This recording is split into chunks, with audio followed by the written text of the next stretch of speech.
Hello everyone. Thank you all for going in this talk.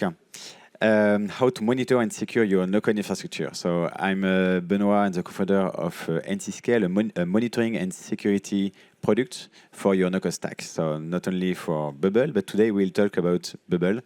And I'm so happy to have Pamela, because Pamela is coming from California just for this summit. And you are the VP of Trulio and also Brave Achievers founders and Bugs platform. So you'll be able to explain it more later. So before we start, I just want to do a quick recap of why we built NCScale.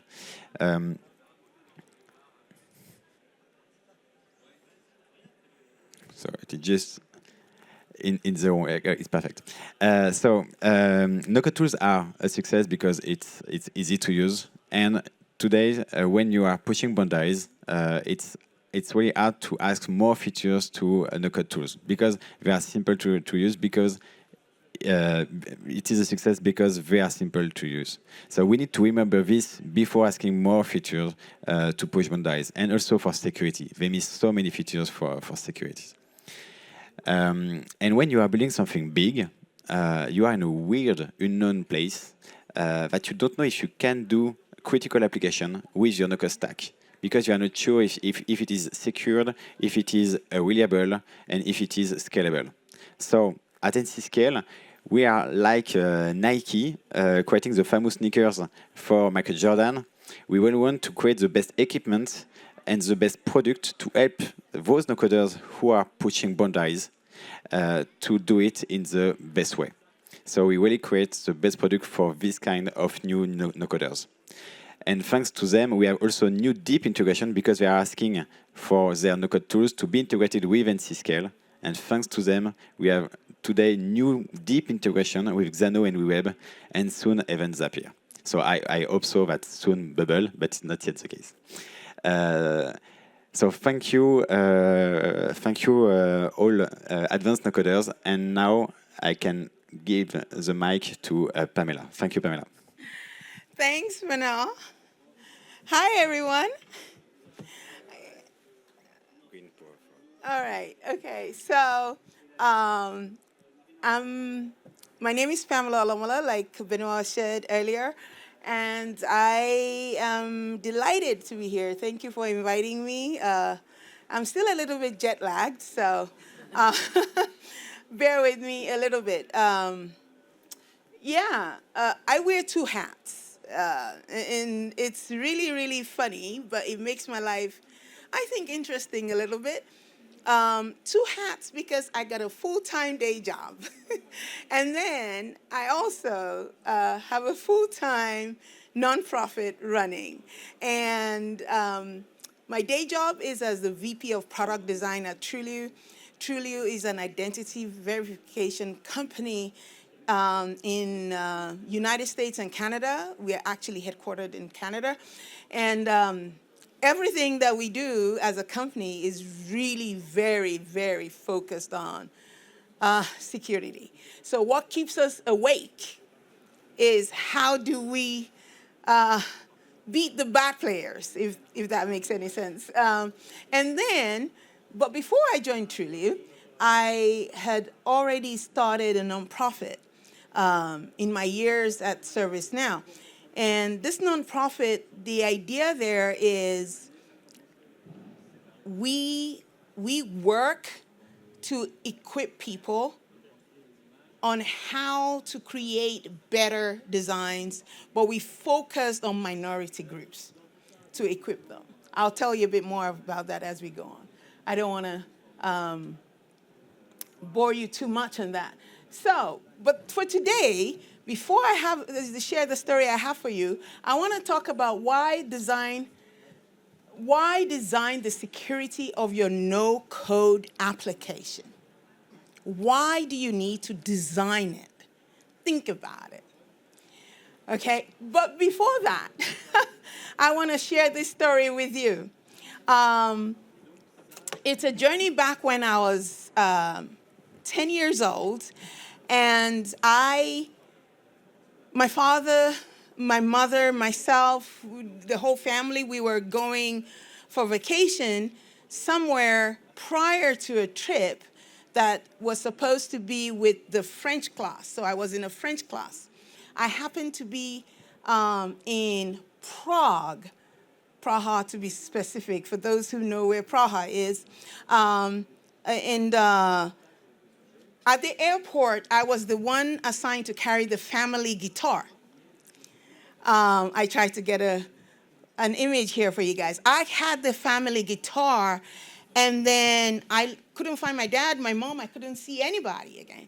And then this gentleman came up to me and said, "Oh, come with me."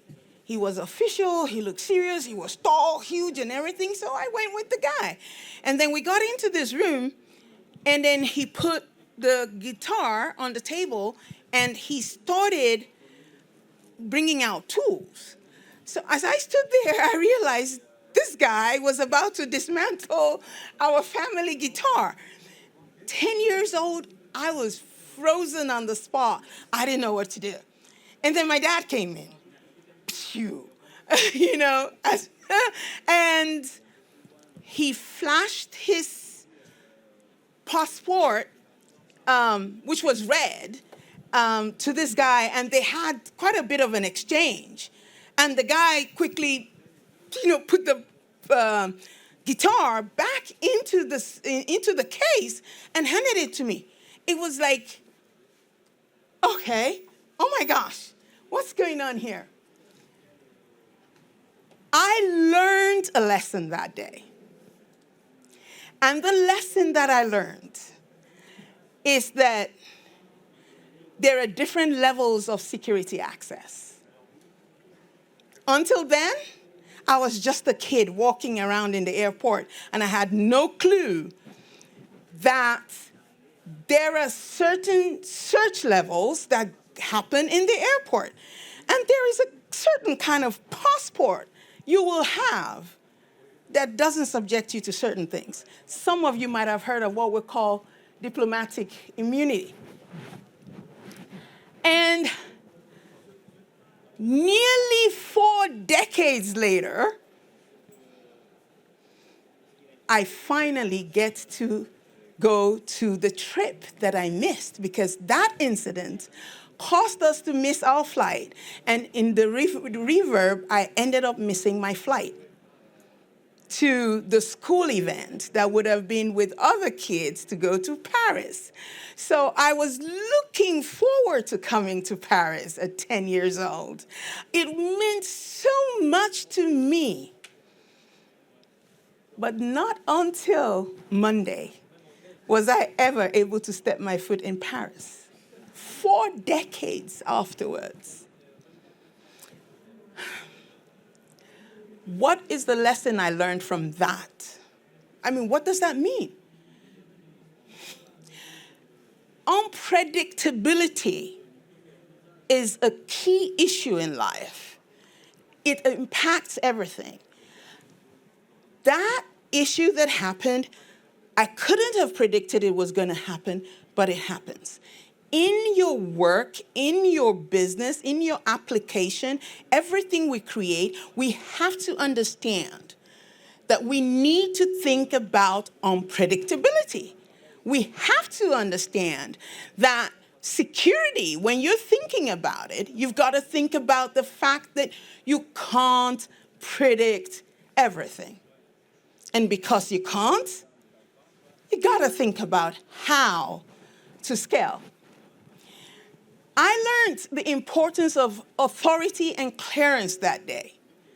I learned that it's not everybody that goes through an airport that goes through the same level of security checks. And then the third thing I learned is the lasting impact of a breach. That happened that day, and the whole family missed our flight. Yes, we got on another flight. I missed an opportunity that I had been looking forward to. And some opportunities can be challenging to recapture, like mine was. Took 40 years. Sometimes it never happens. So, that said, I want us to think about something that is really very important, and that is understanding digital immunity in the context of low code development. I am extremely passionate about low code development, and that's because as a designer, I have had several opportunities to be very creative in how I think about things. Or I have met people who have a lot of creative ideas, but they're not able to put it to life. Now, being able to interact with low-code development just showed me the doors that have opened up. But then, when I first joined the local development production cycle, there was nobody talking about security. So I speak to people, how do you do this? How do you do that? I started first with Ruby on Rails. So when I say I started, I am not a developer. But in my managerial roles, I have had developers do it for me because I say to them, we need to produce quickly. We need to get this thing to market on time. And the first one I dabbled with, I'm going to show you the product later on, was using low code to create, Ruby on Rails to create a platform. And when we did that, I had questions. What are we doing that is different from everything else? Why are we not thinking about security? And people would look at me and just like, they would mumble and I thought that was weird. And I don't know whether it's because ever since I was a kid, I learned that security is an issue. But I just felt not very safe not having to think about that because of what I had experienced.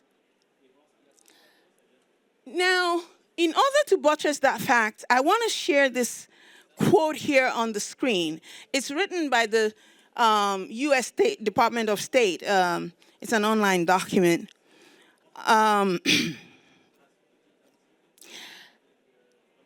When I saw my father flash that red passport, something inside of me as a kid made me start thinking, all I need to do is to keep walking the world with that red passport. Then I get immunity, right? And there's a lot of us that think that way when it comes to low code. We're thinking it's low code. We're thinking we're using some other tool, low code editor. It's not our business. What happens? We've got the passport to do this and create stuff. We don't have to put that on our minds to start thinking about security. But this really, really touched me because for the Department of State to say that immunity is understood to mean pardon, total exoneration, that's a typo, or total release from the responsibility to comply with the law. Meanwhile, in actuality, immunity is simply a legal barrier which precludes U.S. courts from exercising jurisdiction over cases of persons who enjoy it. It in no way releases such persons from the duty. We are not released from the duty of security simply because we are using a very easy to use tool and low code tool. This is something that a lot of law enforcement officers have to be taught because a lot of the times they got no clue.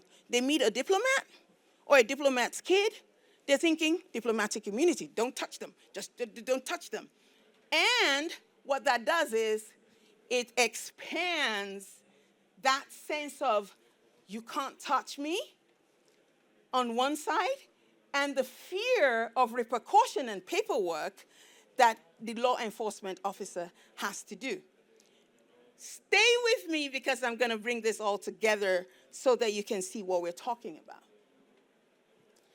Understanding digital immunity in the context of local development is an important thing for us to think about this morning.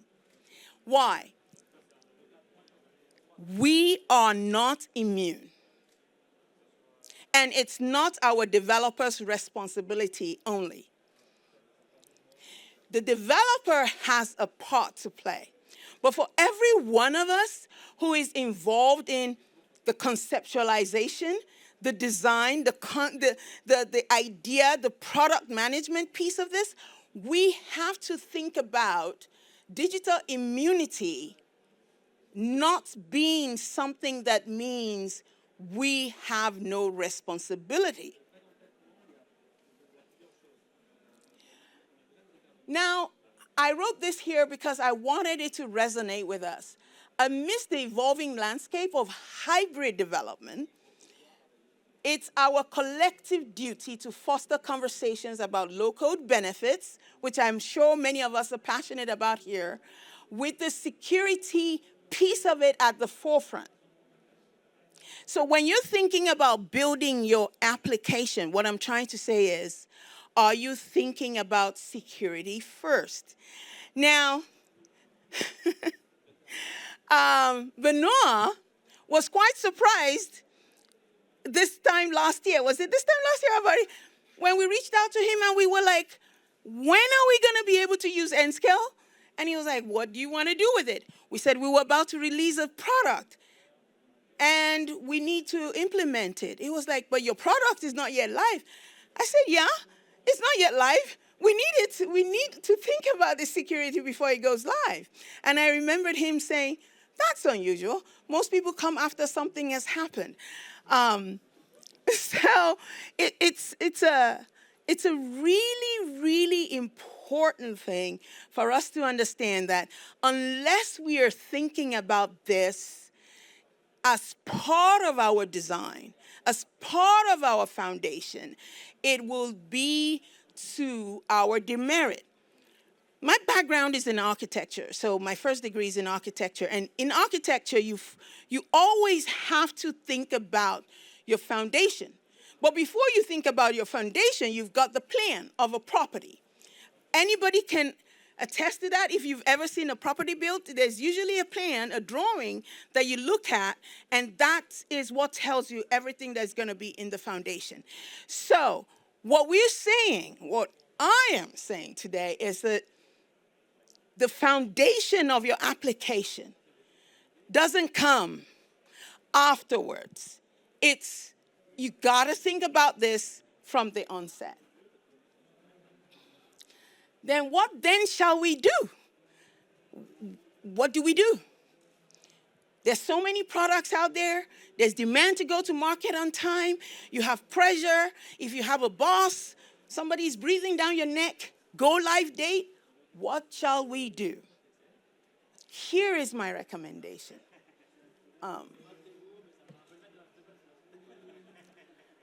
Give me a second. Okay.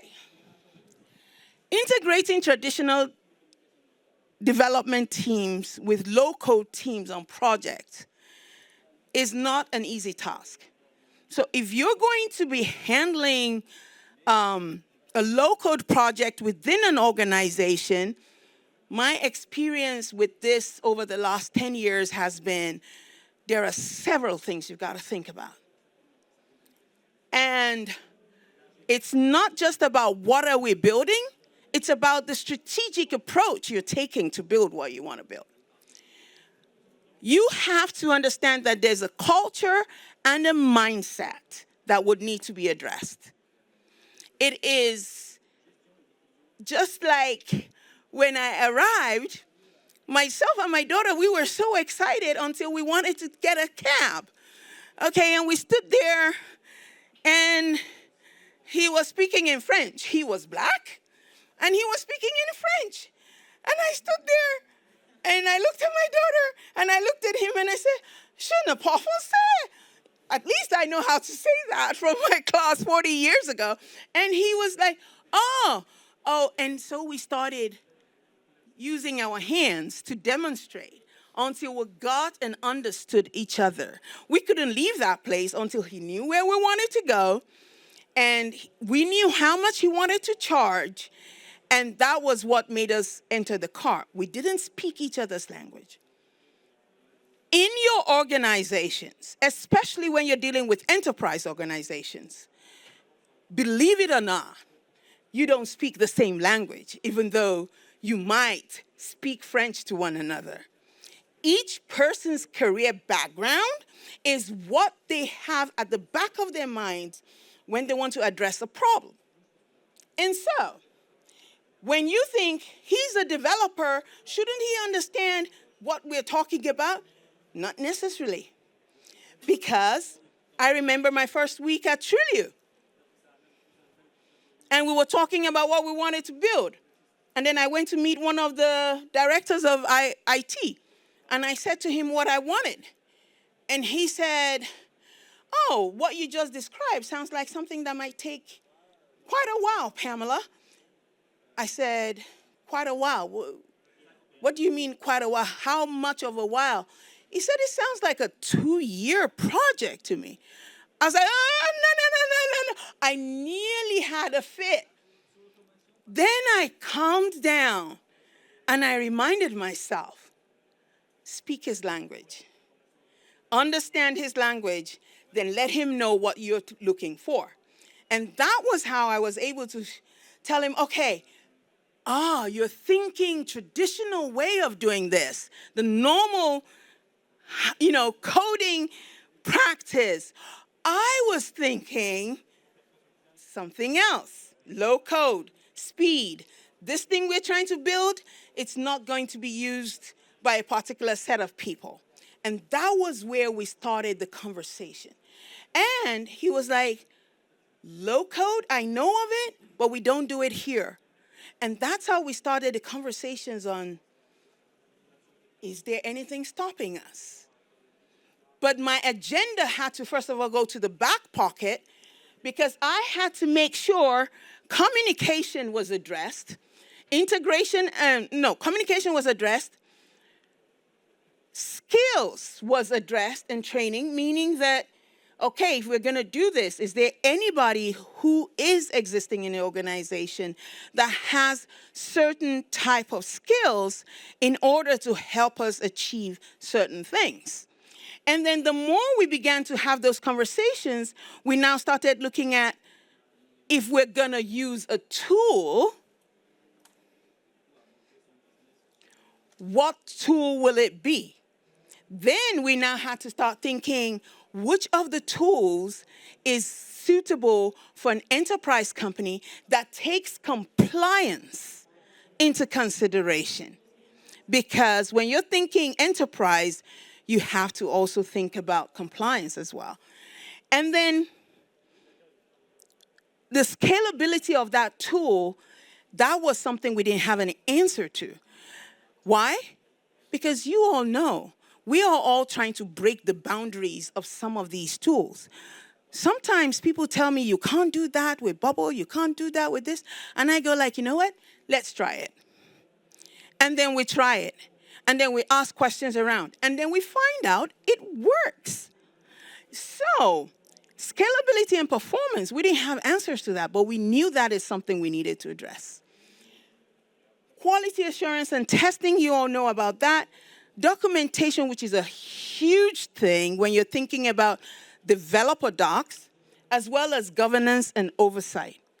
These things I listed here are a summary, but if you were to take each one of them, it's an entity of its own in strategic success within an organization or within a partnership.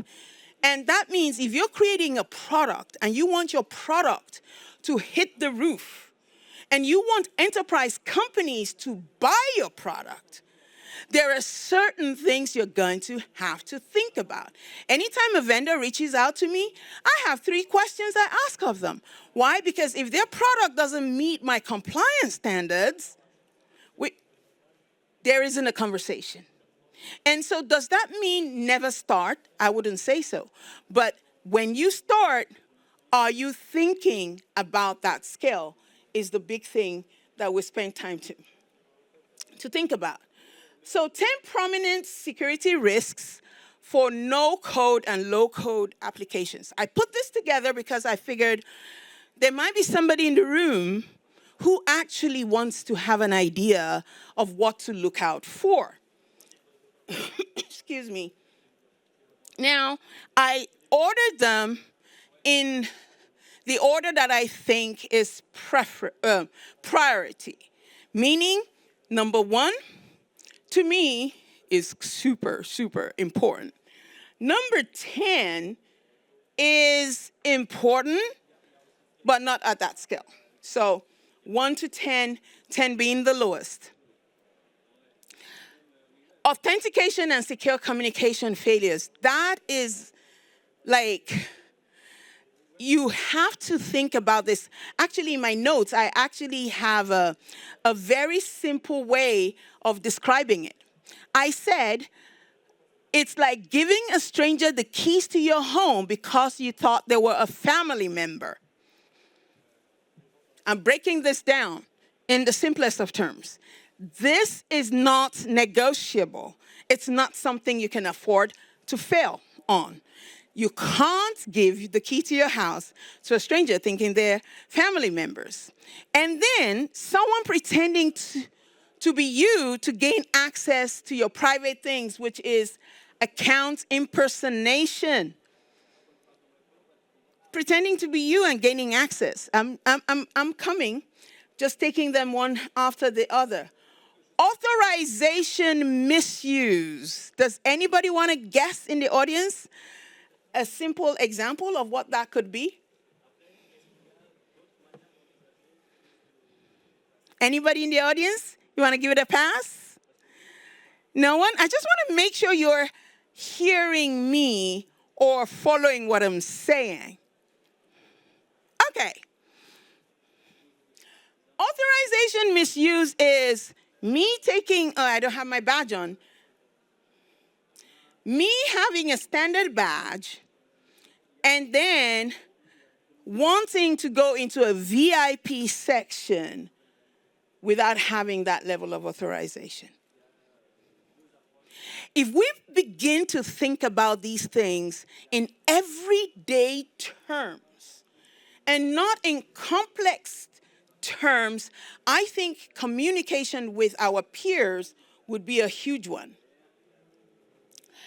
Injection handling failures. Does anybody have any idea what a simple term that could be? Injection handling failures? It's the same as saying mistakenly giving your diary to somebody that has everything private about your life and opening it up to them. That is what injection failure is all about. So I will leave this here for another second so that if you want to take a picture of it, feel free to. But without thinking about these 10 things, at least one after the other, it is a huge risk. What we don't want to wake up one day is to find out that we've produced a lot of things, a lot of products using low code and no code, only to find out that we've capped the roof of how far we can shoot. And to me, that is important. I want to share quickly with you before, I am looking at the time. I want to share quickly with you a few low-code product builds that we've navigated and the various scenarios. So this was the product that I shared, that I mentioned a few minutes ago, that I used to work at a company called ServiceNow. And during my time there, I I was so taken about the options we had for production that it was a challenge. But then I said, can we build a learning platform that can serve the thousands of users of this organization without having to use deep code? This was one of my biggest first attempts. It was 2015, 16. I no longer work with the organization. When I was there, when I was leaving, there were 300,000 users on the platform using it, and then on a typical day, you would have concurrent users probably in many thousands.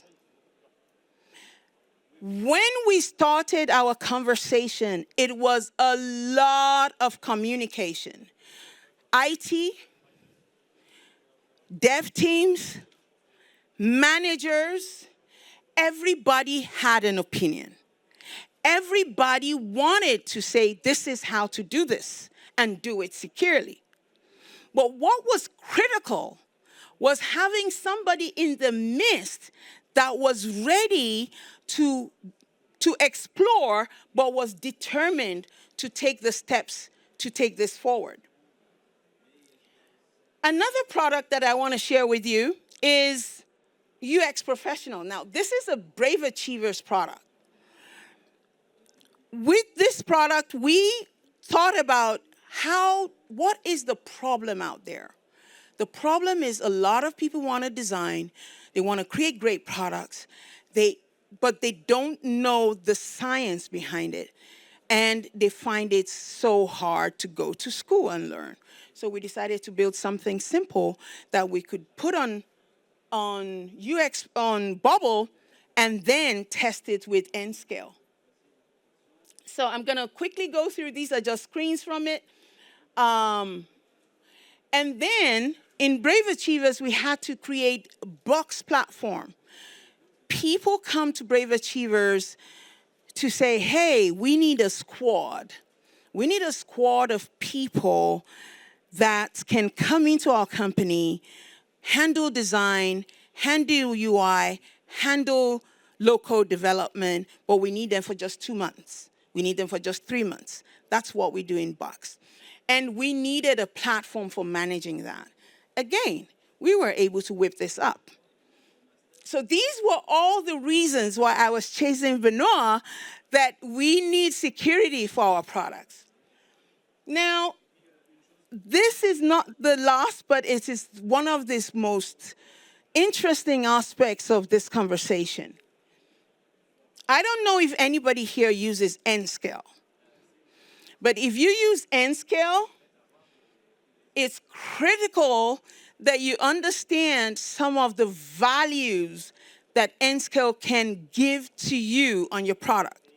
So when I used N-Scale for the first time, it was available only to enterprise users, right? So, and a lot of us know that most people don't use enterprise Bubble accounts. And I was so excited when Benoit told me it's now open to every account user. Because what that means is that there is nothing that's stopping you from practicing any of those things that I listed above earlier, because now there is that tool that allows you to check a large majority of those boxes. Now, you might be wondering, well, I got everything sorted. I just need money, or I need my app to be downloaded 1,050 times. If you've never woken up one day and found an email from hackers telling you, we've hijacked your site. I have experienced it before, by the way. These things won't be of value. What I'm saying right now is going to be the epiphany of a woman that loves to speak. But that's not why we're here. if you can take anything away from this conversation today, I want you to take away that you are the representation of security anywhere you touch low code. And in fact, high code for that matter.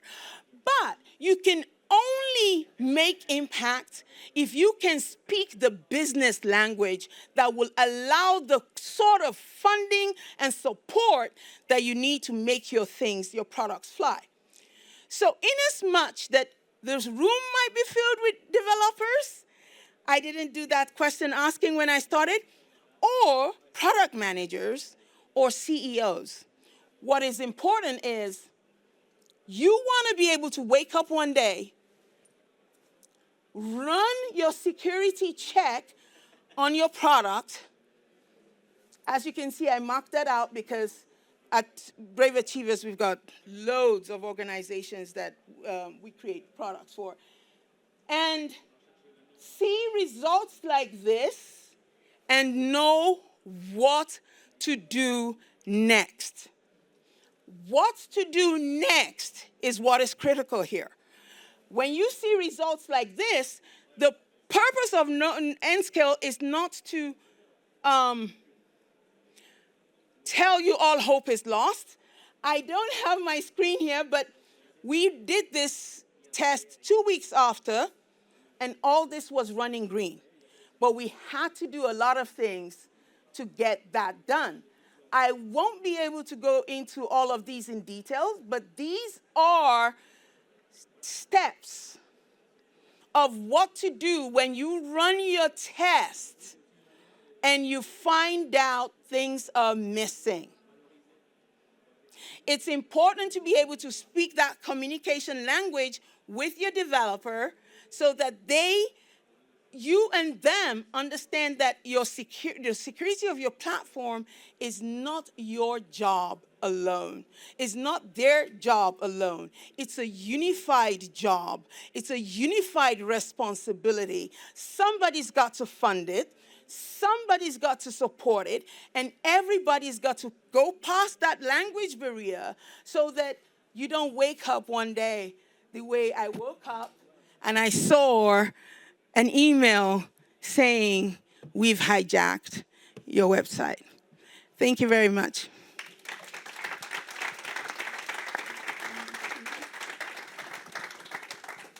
Thank you, Pamela, for this inspiring talk about security. And we are educating about security for 2 years now, and we are still with so many security issues in low-code and no-code fields. So that's why it's so important to listen to Pamela and to build your security before pushing live your product. So it's Q&A time.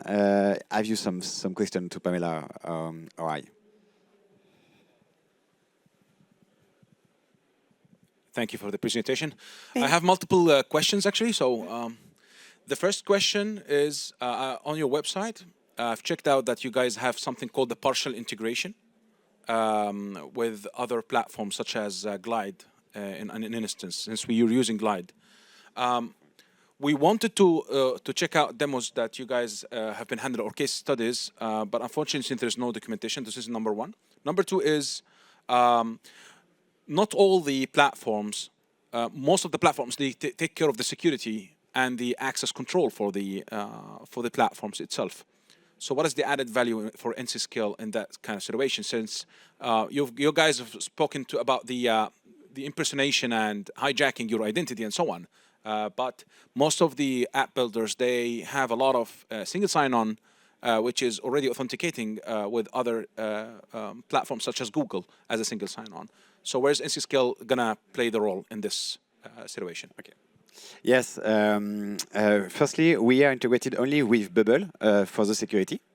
And we are also working with other low-code products for security part. But our goals is firstly to check if you are using the good practices for this product to have a secure product. And even if you think that you, because you put a login and password input, and you think that it is enough because it's secured, you have so many trap that you can have with no-code tools because it is so simple.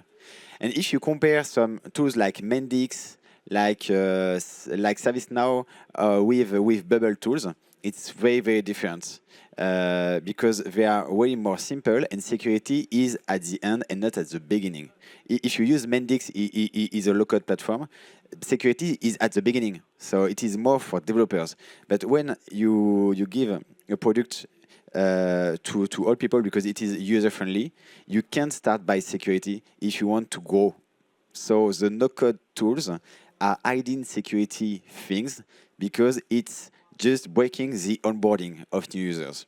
So that's why even if it is simple, it is not secure. So for Bubble, you have so many things to check, and not only the privacy rules. So for Bubble, you have privacy rules. It is the main things to check. But if you have a workflow not secured to upgrade the role of someone to admin, so you did the job for the privacy rules, but you didn't secure one workflow to make someone admin. So it's this kind of issue is everywhere.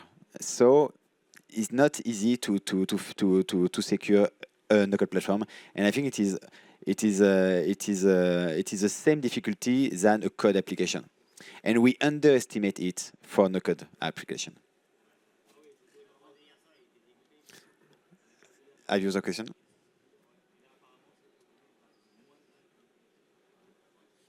Great, thank you very much.